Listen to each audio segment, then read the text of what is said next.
Hi everybody, I hope you're all doing really well. So today I come to you with my bare makeupless face because I need to get ready for my show. I am currently in show week for a production of Jesus Christ Superstar at the Oxford Playhouse, but also I am desperately needing to film my June wrap up. I'm running out of opportunities to do so, but I'm also running out of time this afternoon before I need to be in the theatre. And so I am going to do something that you will have seen creators like Shelley Swearingen do, as well as several others, which is I'm going to do my wrap up while I put makeup on my face. We are multitasking this day and yeah, we'll see what comes of it. I am not fantastic at multitasking, especially when it comes to doing makeup and filming, so wish me luck. The cool thing about this show is that the costumes and the makeup are all pretty contemporary, so I can just do like a very souped up version of what I already do. I don't have to make it look period appropriate. So for any of you who are interested in the makeup side of things, I am going to be starting off with the Painterly Paint Pot by MAC as a neutral cream base for eyeshadow. I am going to be following it up with a little bit of powder in my crease to set it and so that any colour that goes on top of it goes on smoothly. And then I'm using this lovely little Natasha Denona palette, the name of which is completely rubbed off, but I'll link it down below, and using some of these lovely brown shades. We can use shimmer in this production, what a treat. And then I'm going to be adding some liquid eyeliner with a wing. Oh, and of course some mascara. So that is the eye section, and yeah, let's see how much of this I can get done while also talking about the books that I read this month. So the first book that I finished in June was Lioness Heart by Hanley, which is the life and times of Joanna Plantagenet. Now you might not know the name Joanna Plantagenet, but you definitely know some of her family members. You'll also know of Catherine Hanley because I have raved about her biography, Matilda, Empress Queen Warrior. Such a fantastic biography that just lit a fire under me when it came to Empress Matilda and just generally wanting justice for her 900 years later. And this is following a couple of generations on to the granddaughter of Empress Matilda. Joanna Plantagenet was the daughter of Henry II of England, who was Empress Matilda's son, who ended up inheriting the throne following the death of Stephen. And her mother was Eleanor of Aquitaine, who is one of the most badass queens of English history. Absolute legend. She also was the sister of two kings of England, Richard I, known as Richard the Lionheart, and King John. King John of Magna Carta fame, of Disney's Robin Hood fame, sucking his thumb for his mother, which now as an adult, knowing that his mother is Eleanor of Aquitaine,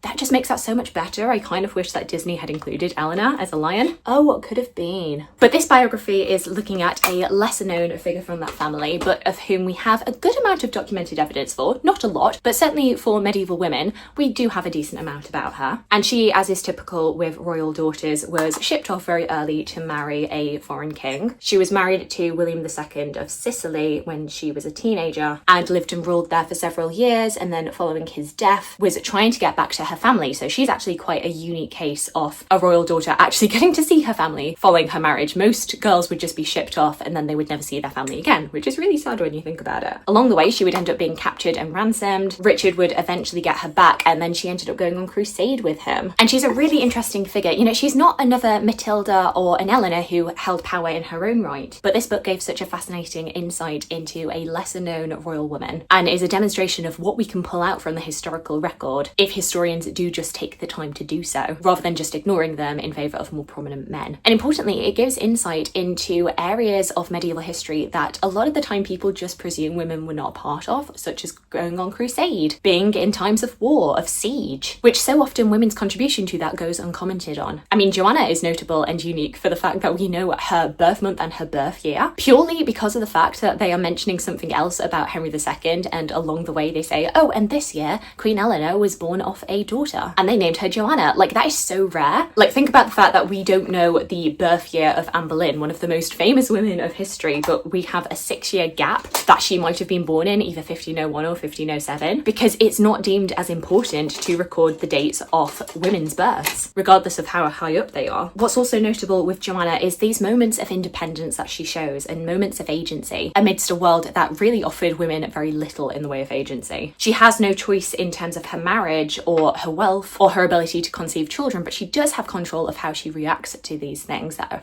been forced upon her. It also gave a really fascinating insight into her relationship to her brother, which was pretty strained. I've not left with a very favourable opinion of Richard the Lionheart, I have to say. But she is interesting because she's one of the only people in this period who was able to criticise him and kind of get away with it. Not totally, but you know, there are things that a sister can say that a courtier cannot. She's also unusual for the amount of travel that she was able to do in her life and her closeness to her family relations. And yeah, just a fascinating figure. And while we don't have lots to go on for her, we have enough that this biography is really, really engaging. And Catherine Hanley has already cemented herself as an author that I want to read everything that she writes. So we're just following down that track, to be honest. Next up is a book that I know so many people have been talking about on BookTube, and it is Great Big Beautiful Life by Emily Henry. Great Big Beautiful Life is basically Emily Henry meets Taylor Jenkins Reid, meets Diane Setterfeld. We have this writer named Alice who is invited to this little island to interview for the position of writing the biography of a wealthy heiress, Margaret, who for the past 20 years has been a recluse. However, what Alice does not know is that she is in competition for this biography position against a Pulitzer Prize winning biographer and journalist named Hayden. And so through the story, we are going backwards and forwards with Margaret's story told like 50 years in the past, and also Alice and Hayden's relationship as they are competing against each other to get this job. But as you can imagine, because it's Emily Henry and Emily Henry is famous for writing romance,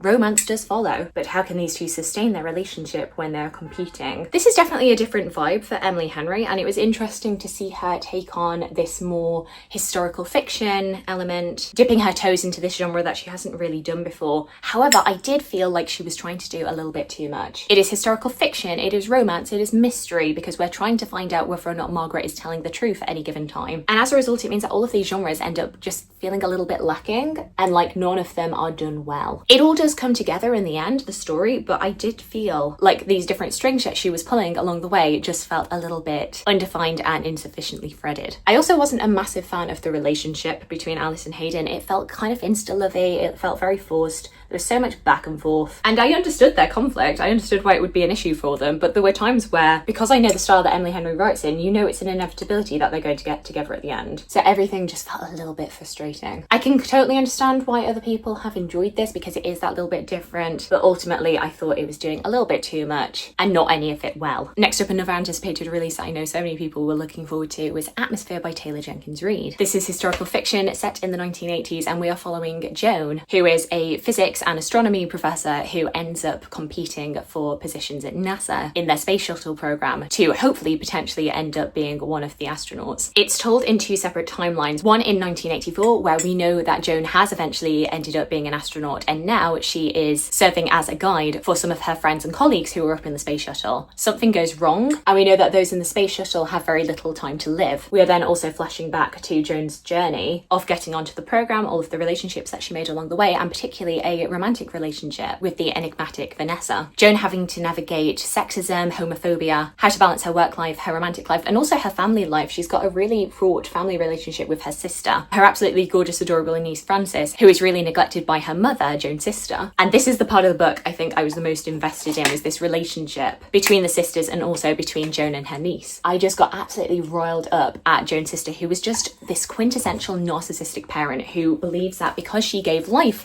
to Frances, that means that anything that she does is completely justifiable, and that Joan owes her subservience and to be grateful to her when she's actually a very neglectful parent. And I could just feel Joan's frustration as she loves her niece so very much but doesn't have the power to step in. It's a book that is very much about two loves of Joan's life, or really three: her love of space, her love of Vanessa, and her love of her niece Frances. And I absolutely loved this. I thought it was fantastically done. Definitely up there with The Seven Husbands of Evelyn Hugo for me. And Carrie Soto is back. Sorry, can't talk, we're doing winged eyeliner. The character work in here is so strong. I felt like I knew all of these people, even the most despicable ones. I was like, oh yeah, I know somebody who is like that. And in the 1984 timeline, where Joan is desperately trying to find a solution to the space shuttle crisis, the desperation is just so tangible. The urgency, it just palpable fear. I thought it was really, really well done. Next up, I read The Cardinal by Alison Weir. We know I'm a very big fan of Alison Weir's take on the Tudor court. She's gone through all the 6 wives of Henry VIII, the man himself, both of his daughters, his mother, and now she's looking at one of his right-hand men, Cardinal Thomas Wolsey, who in a lot of ways is kind of the proto-Thomas Cromwell, a boy from a lower class background who ended up rising up to a powerful position, but ultimately met his downfall in not being able to please his king. As always, we've got this trademark Alison Weir focus on the atmosphere of the Tudor court, court, the magnetic pull of Henry and why it is that all of these people want to please him. We've also got a focus in here on Thomas Wolsey's relationships, his romantic relationship. Despite being a priest, despite being a cardinal, he did have a mistress called Joan, who we do know bore him 2 children who had to be kept secret. But it was kind of one of those worst kept secrets at court deals. And we see this man who is batting backwards and forwards between his love of his king and his love of Joan. Ultimately, the king will always win out. But of course, the king will never love you as much as you love him. It's an interesting one because I enjoyed reading it while I did. However, I would argue it's not really stuck with me quite as strongly as some of the historical fictions looking at his wives. I think also in my mind, I'm comparing this, unfortunately, with Wolf Hall, which is just so vivid and descriptive. Alison Weir does have a tendency to be very much like, this happened, then this happened, then this happened, dum-da-dum-da-dum. So we don't always have time to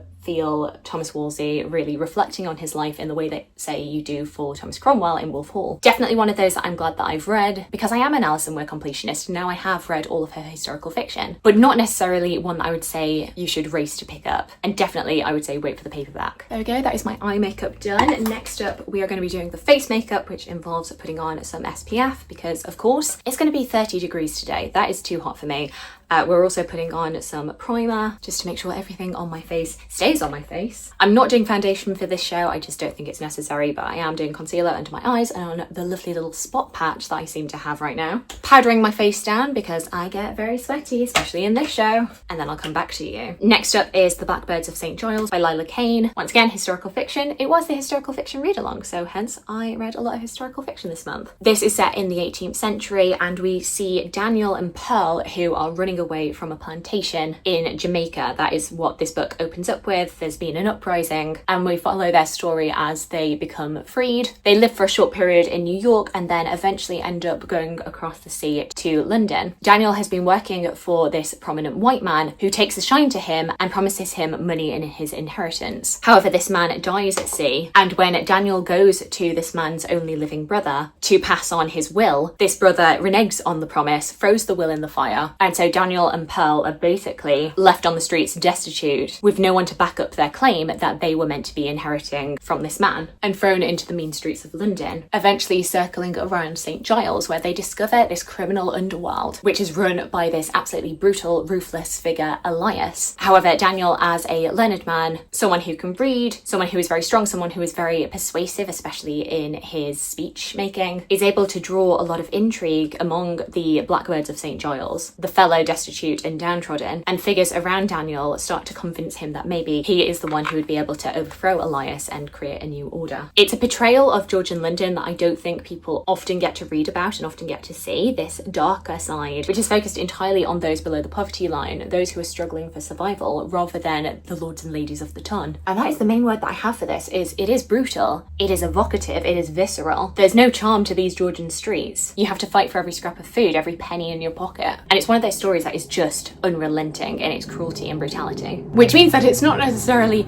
a fun read, but one that I definitely recommend. It's a different tone of historical fiction. I feel like I often go for things that are a little bit more hopeful, and I don't necessarily think that this is that, but it's one that I've not seen a lot of people talking about, and I think it's definitely worth picking up. Even though you are spending most of the time thinking, oh my god, will Pearl and Daniel's prospects ever pick up? There's also a lot of twists and turns in this narrative that I didn't always necessarily see coming. Next up is Problematic Summer Romance by Ali Hazelwood. I was reading a lot of anticipated 2025 releases this month. So what I didn't know going into this is that it's actually a sequel to a previous book by Ali Hazelwood called Not in Love, which is one of those like very middle of the road Ali Hazelwoods for me. I wasn't particularly enamored with it, but when I realized that it was a sequel, I just thought, okay, let's just keep going. This time we are focusing on Maya and Connor. Maya is 23 and she has an older brother who is about 15 years older than her, who was the love interest in Not in Love, and he is getting married to the main character of the previous book, Rue, and the wedding is taking place in Sicily. And so Maya, we see her on the way to Sicily, knowing that eventually she is going to have to confront Connor, who is her brother's best friend and someone who she's had a bit of an on and off again relationship with that has been very secretive for the fact that Connor is 38 years old. Hence we see the problematic in the Problematic Summer Romance. It's an age gap romance, and Connor is just very adamant that he and Maya's relationship can't go anywhere. He is much too old for her, but Maya just keeps on pushing pushing it, and we see the story going backwards and forwards through time, how they originally met while Maya was at university and was going through a bit of a personal crisis, how they have this really great chemistry and banter back and forth, but also how this relationship, as I say, has been very push and pull because of Connor's reservations over Maya's age. All the while they're in one of the most romantic destinations, trying to deny their feelings and also trying to keep up a good face for their friends and family, especially when it appears that everything seems to be going wrong for this destination wedding. Do they want to be another thing that goes wrong? I was very much up for this, but I did find myself getting quite frustrated. Just the amount that we are going backwards and forwards, Connor being so adamant that he is not wanting to take his relationship with Maya further, but Maya just keeps on throwing herself at him and being like, please, you must love me. I wouldn't say it was demeaning, but eventually I was like, girl, just take the hint. I just find it a little bit exhausting. I just find it exhausting, a romance that's constantly like, no, I couldn't possibly, but I am going to be around your general vicinity at all times. And I'm going to get very, very het up if you flirt with anybody else. Like, you're either in or out, Connor. Make up your mind. So yeah, I mean, it's a bit of a red flag if the romance part of the problematic summer romance isn't really doing anything for me.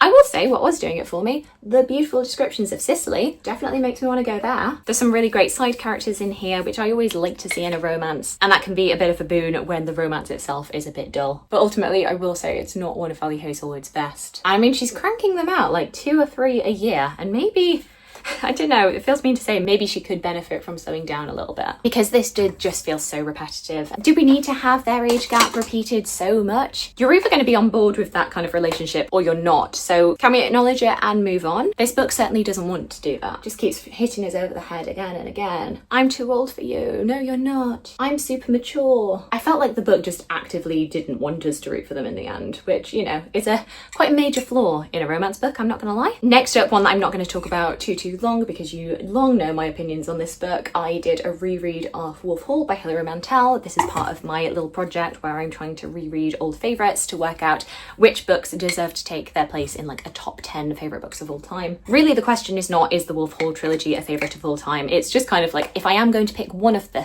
3 books, which one should it be? And I do have my suspicions, but I wanted to read them back to back to find out. With this, I was using the audiobook narrated by Ben Miles, which is the one that I would recommend that you do. Ben Miles is just, he is Thomas Cromwell in my mind. It might be the reason that I have been reluctant to watch the show is that Mark Rylance just doesn't seem like Cromwell to me. Maybe it's because I saw the Mirror and the Light play with Ben Miles first before I saw any of the TV series, but yeah. Mark Rylance, he just doesn't give Cromwell vibes to me. But yeah, this book is wonderful as ever. Witty, evocative, incredibly descriptive, incredible character work. This is how I imagine the Tudor court to be. I'd be very curious if you had to pick one of the 3 books in the Wolf Hall trilogy to be your favourite, which one would it be? Next up is The Escapades of Tribulation Johnson by Karen Brooks. So this, once again, is historical fiction, this time in the 17th century, and we are looking at a fictional cousin of the playwright Aphra Behn, who is one of the first female playwrights, and probably one of the earliest female writers that you will have actually heard of. We're following Tribulation through her 20s when she is being kicked out of her family's home and told to stay with one of her cousins, Aphra Behn. And through spending time with her cousin, Aphra is opened up to the world of Restoration London, and particularly its theatre scene. We're getting a chance to see the atmosphere of this time, the religious and political tensions, the cultural milestones, and particularly through the characters of Tribulation and Aphra, we're getting to see a look at the more gendered, sexist views of the time,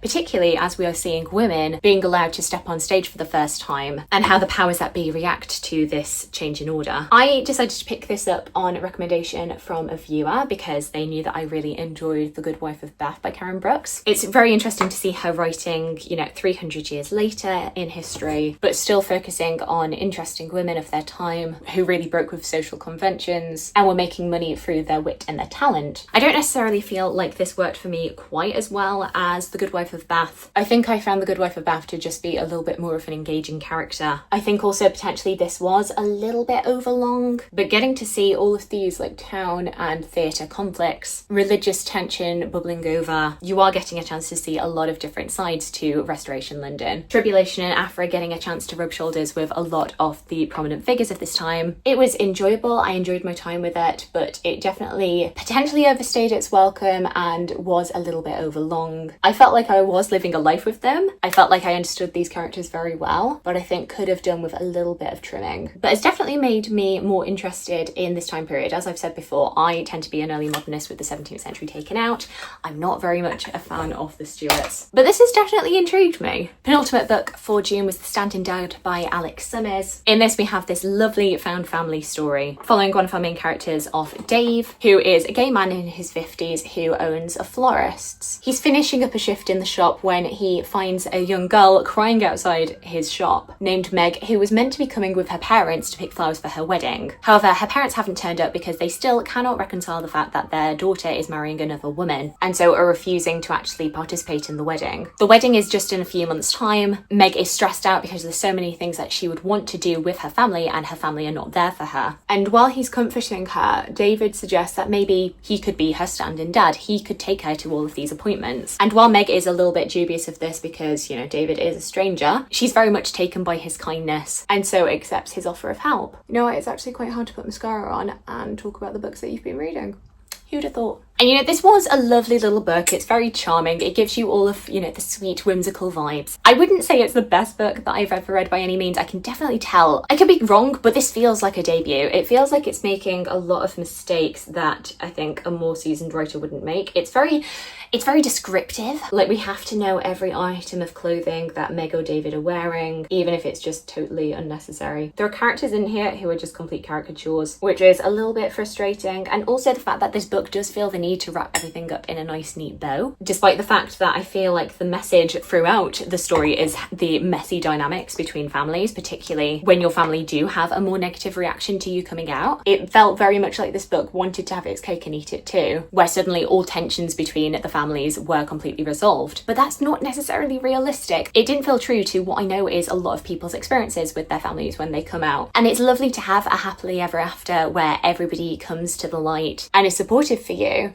But it just didn't mesh up with the characterizations that Alex Summers had been writing for, you know, the previous 300 pages. I really liked seeing the relationship between David and Meg. That was really lovely. But yeah, ultimately, I felt like not all of this story rang very true to me. And I didn't think it was the most skillful or really true in how it was depicting these family tensions. And then finally, the last book that I read in June was Arthur and Teddy Are Coming Out by Ryan Love. This and The Stand-in Dad I actually got as recommendations from Greg over at Supposedly Fun. I remember Greg talking about this a couple of years ago and I saw it in paperback and I had to snatch it up. This book opens with the 79-year-old Arthur who ends up coming out to his family. His wife has known for a long time and she's very supportive of this, but he's having to come out to his adult son and daughter. His son takes a little while to adjust to this news, but his daughter absolutely flips out. This news basically sends shockwaves through the family, but then what we also find out is that Arthur's 21-year-old grandson, known as Teddy, has also been planning on coming out to his family. But as you can imagine, decides not to when he sees how his mother takes the response to Arthur. But on a more positive turn, seeing his grandfather come out makes Teddy feel a lot more comfortable and feel a lot more of a bond with his grandfather. And so he does start spending more time with him, trying to work out how he could facilitate coming out to his family without destroying his relationship with his mother. Teddy has been adrift in a lot of ways and he has recently taken on an internship at the paper that his mother works for with the hope of becoming a journalist. And he's really struggling to find his place in the world, to find something that he's good at the same time as coming to terms with his sexuality and how his family might respond to that. Arthur, on the other hand, as a 79-year-old, is coming to terms with this new turn that his life is taking, him finally being able to be himself, but also having to deal with the homophobia of people who he had long considered friends, people that he's known for 50-60 years who suddenly turned their back on him. This book is in many ways a coming-of-age story, but not just for Teddy, but for Arthur as well, as he is fully able to embrace himself. What I loved the most about this is the relationship between Arthur and his wife. As I say, she has long known about his sexuality and their marriage was kind of a marriage of convenience. They were both trying to escape situations that they didn't want to be in, but they found a lot of solace and, while not a romantic love, definitely a real kinship, a real joy in each other's company, and they did have children together. She doesn't feel betrayed by Arthur coming out. In fact, she is the one who is the most strident supporter. And while everybody is around her apologising and being like, oh, are you okay? She is having none of that and is very vocal in her support of Arthur. I did find Teddy's storyline understandable. I can feel him being adrift. I can feel him not quite being sure of himself, but I didn't really love the romantic subplot within this book. He ends up in a bit of a love triangle and I just...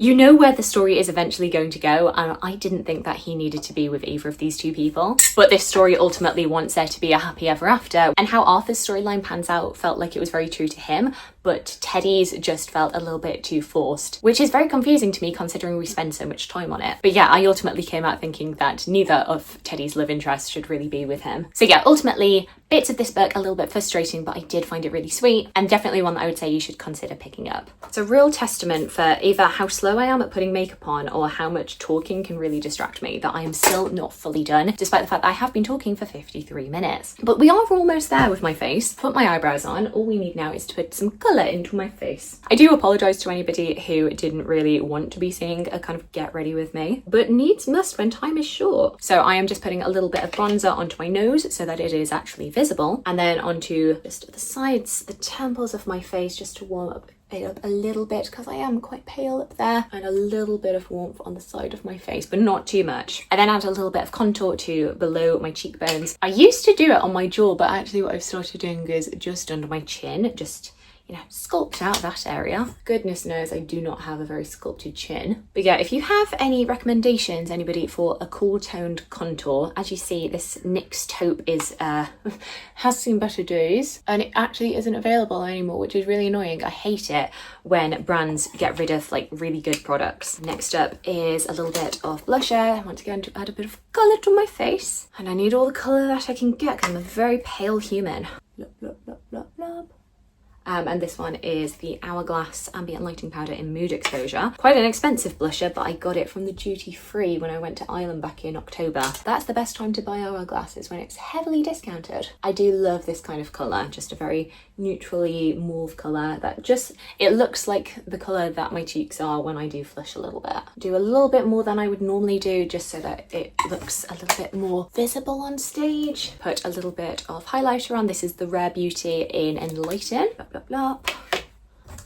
And then just a nice little swish so that I look nice and shiny. I do, by the end of the show, look very shiny, but that is not highlighter, that is sweat. Then final little touches, I'm gonna fill in a little bit more of my eyebrows with this powder. Make sure they are nice and strong and defined. I don't have the most thick, full eyebrows. They're not too bad, but you know, I just have very long hairs that don't always fill in all of the gaps. So we do what we can with what we have, and we use powder to fill in the rest.